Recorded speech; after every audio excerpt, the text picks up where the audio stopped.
Olá, vamos continuar no nosso estudo do Tratado da Verdadeira Devoção.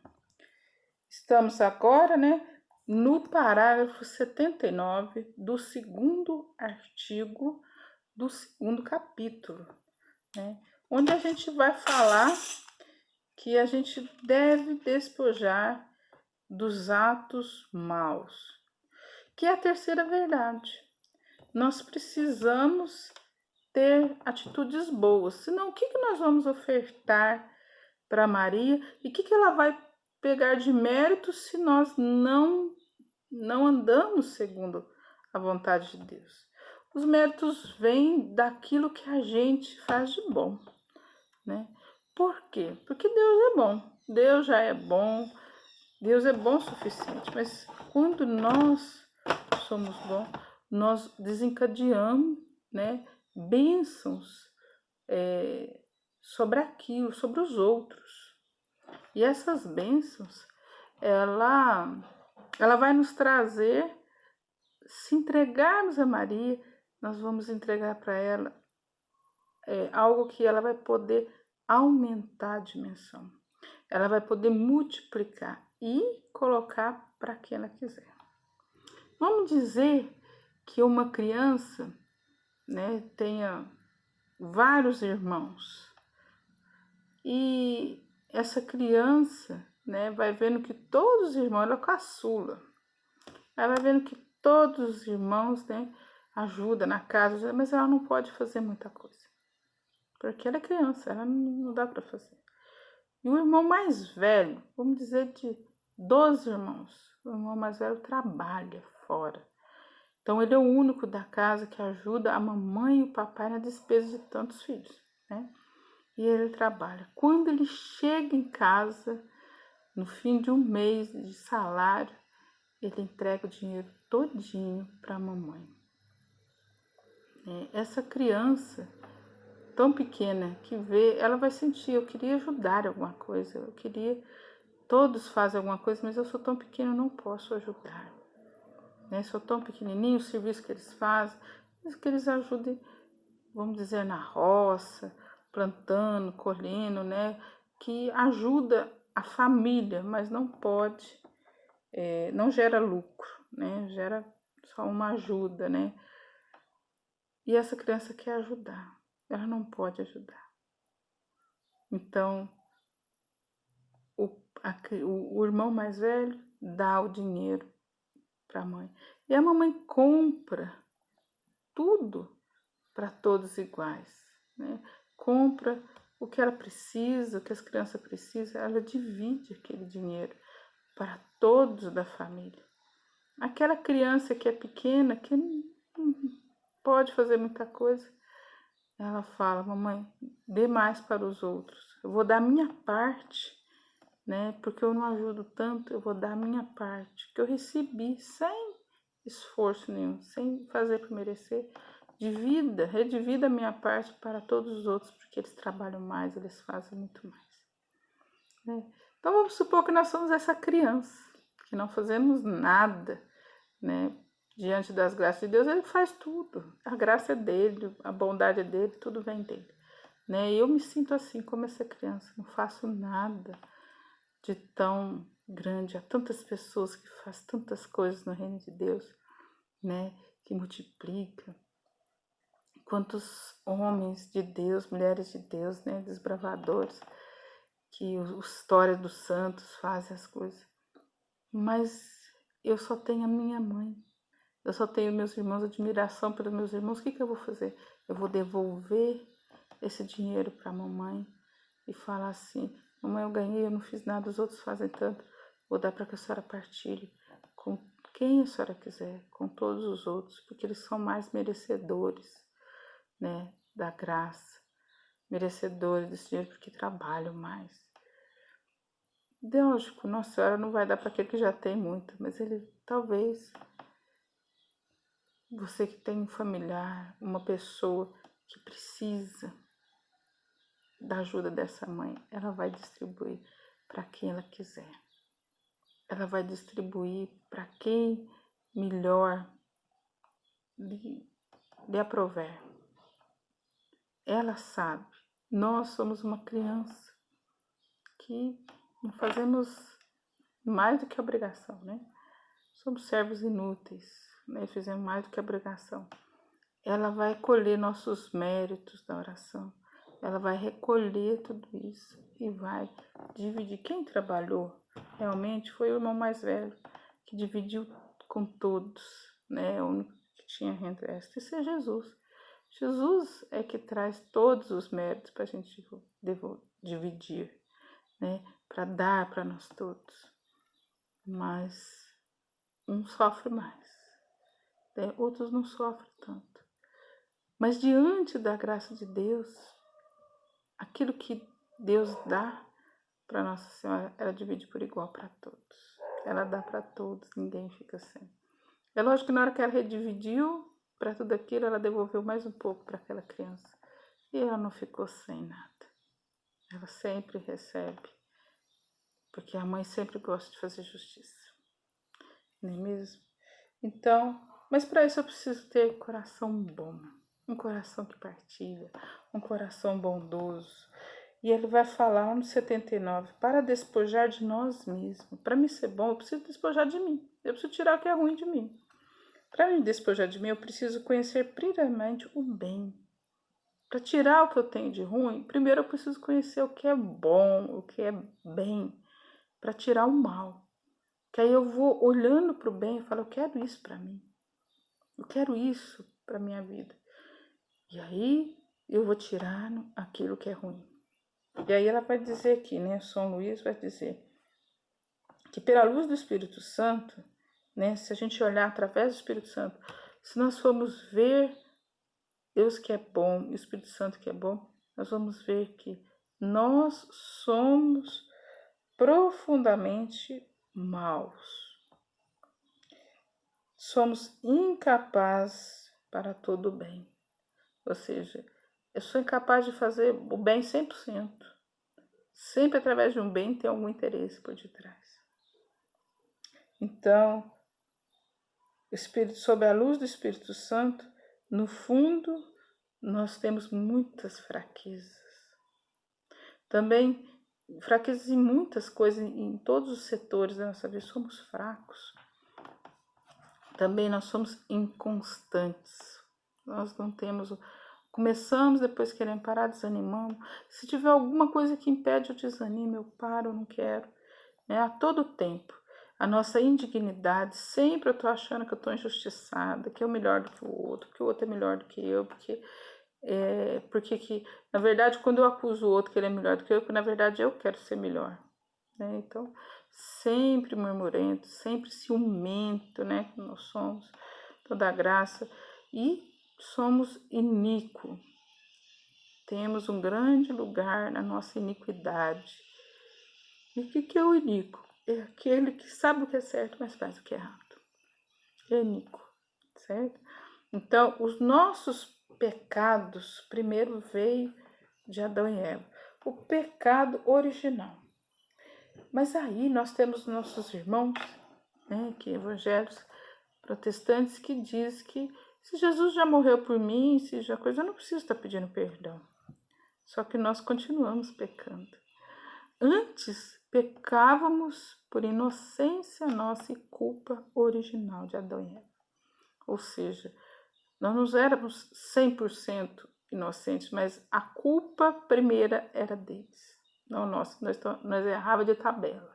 Agora não. Depois que Jesus veio e nos restabeleceu com Cristo, nós erramos porque queremos errar. Ou seja, são pecados atuais. Independente do que Adão e Eva fez, eu assumo o meu próprio pecado.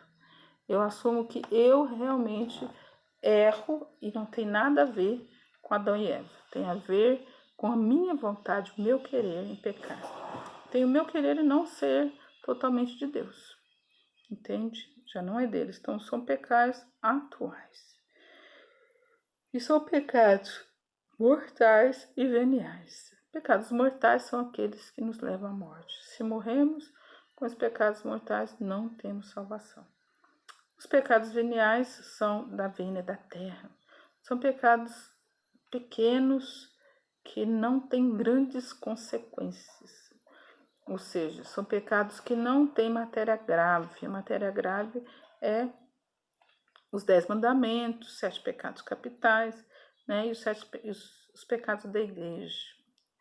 Então, todos esses pecados são matéria grave. Ou seja, quem comete pecado mortal.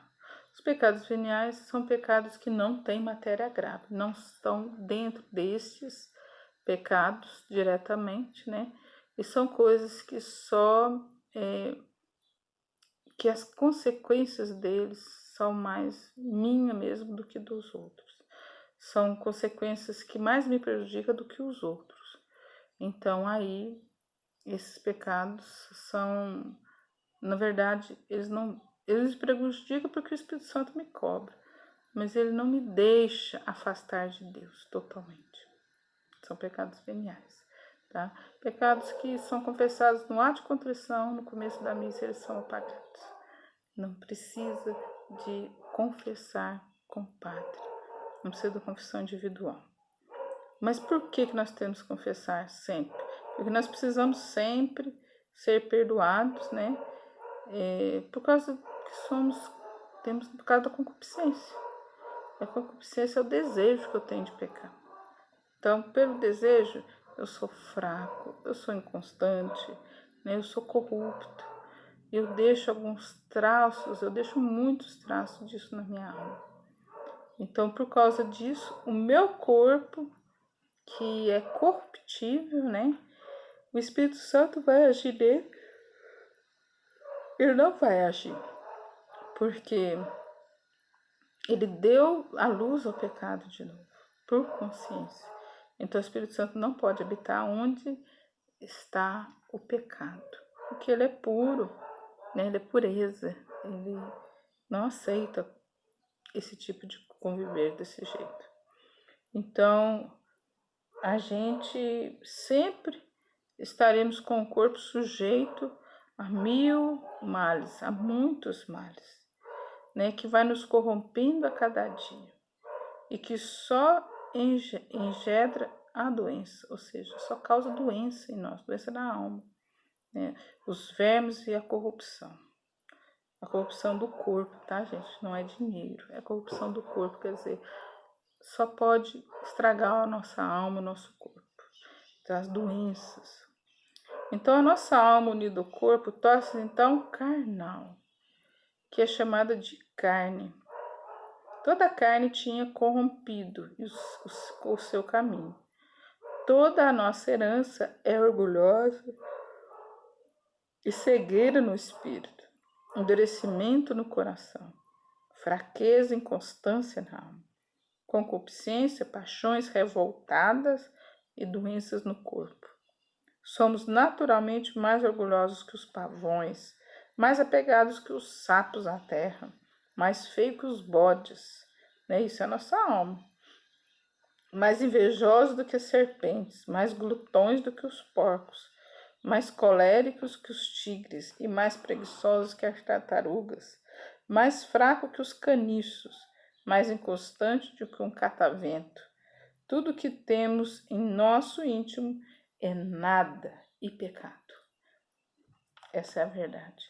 E só merecemos a ira de Deus e o inferno eterno.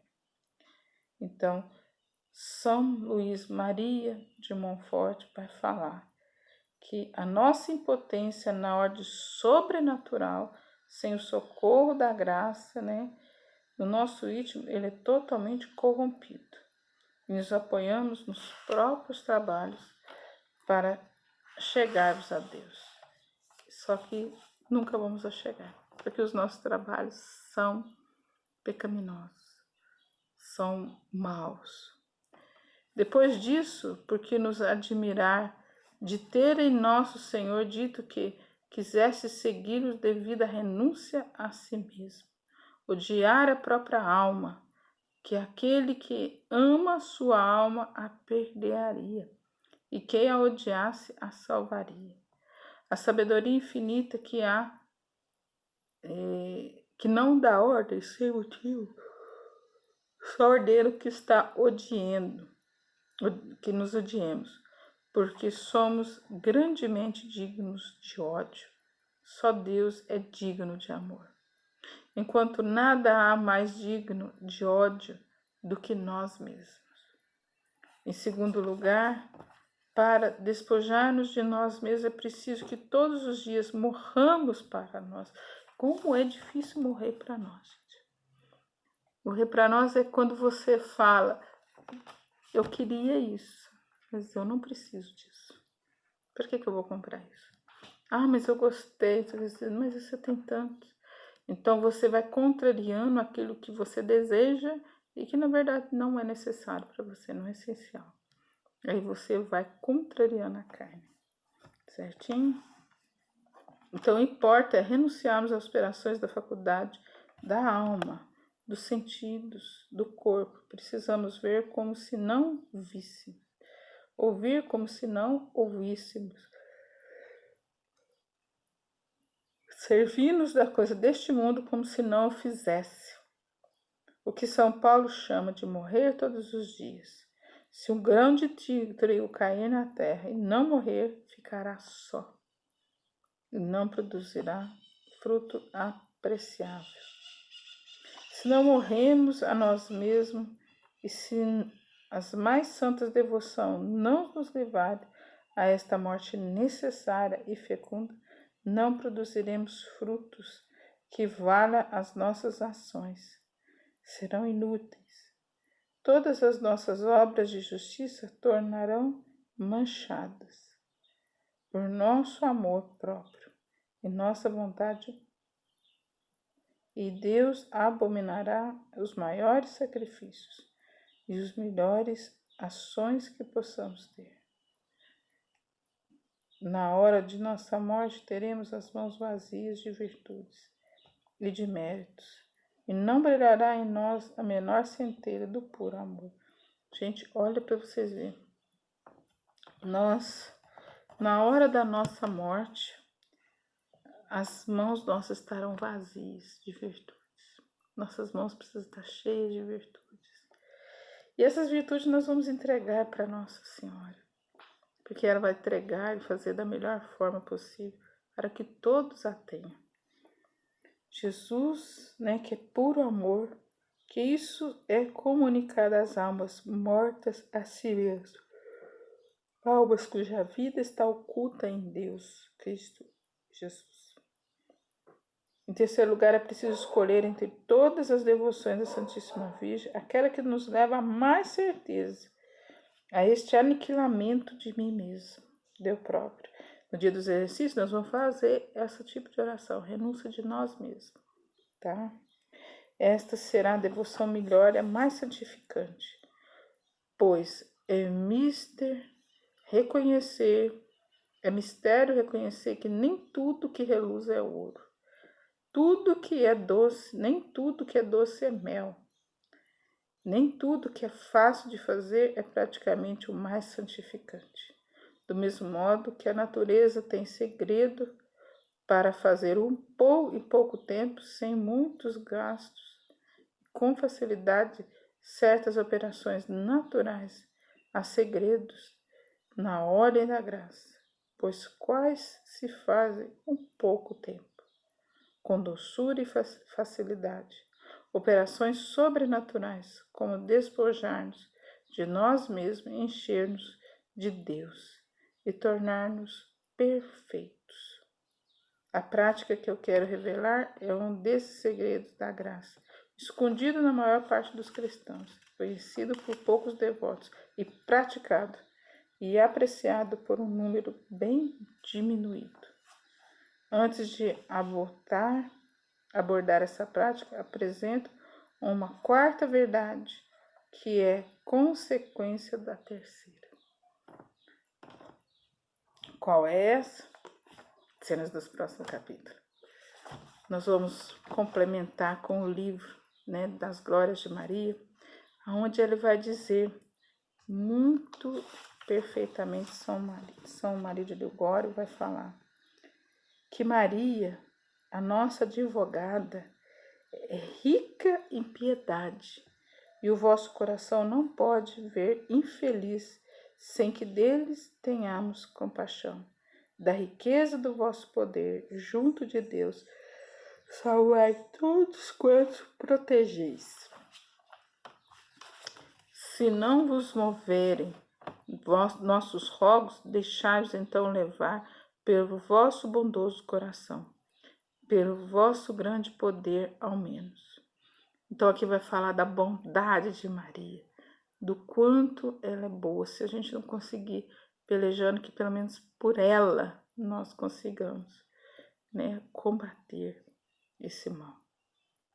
Pois de tanto poder enriquecei-vos, ó Senhor, para que tão misericordiosa fosseis em ajudar-nos, quando poderosa sois para fazê-lo. Mas disto nos assegura São Bernardo, dizendo que Maria, tanto em poder como em misericórdia, é somente rica, assim como a sua caridade, e poderosíssima. Também assim é piedosíssima, pois se compadeceu de nós, como sem cessar nos revela. Enquanto Maria viveu aqui na terra, seu constante pensamento era dar glórias a Deus, era ajudar os mais necessitados. E a prova disso, né, como eu disse para vocês, foi o serviço dela, a Isabel, sua prima. Mas tem um outro caso também, que ela, cheia de compaixão, a Santíssima Virgem pediu para Jesus que colocasse, que consolasse ela com um milagre, expôs a necessidade em que via, dizendo: eles não têm mais vinho. Veja que ouvindo o que Jesus falou, ela podia não ter aceitado e não ter intervido, mas ela, sabendo da bondade do filho, e ela sendo uma mãe tão bondosa, eu não posso deixar esse meu filho pequenino, o caçula, lembra que eu falei, sem dar o melhor para ele. E ele nem sabia, os casais nem ficou sabendo que faltou. Como aquela criança, ele não sabia fazer dinheiro, ele não sabia fazer direito, ele não sabia fazer as coisas, não tinha idade. Então, ele não sabia de nada. E tudo aconteceu para o bem deles. Assim Maria vai fazer conosco. Nós nem imaginamos o que ela está agindo e ela está nos ajudando, está agindo por detrás. Amém? Então, Maria, mesmo sabendo que Jesus dissera que não era a hora, ela, sabendo que a Trindade não nega nada a ela que ela vos pede, porque ela não pede para vós, ela não pede para ela pede para os filhos.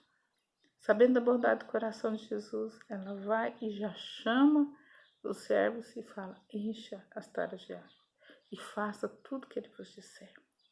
Isso é uma palavra de alguém que é confiante e que tem certeza que está fazendo a melhor coisa, a coisa mais certa.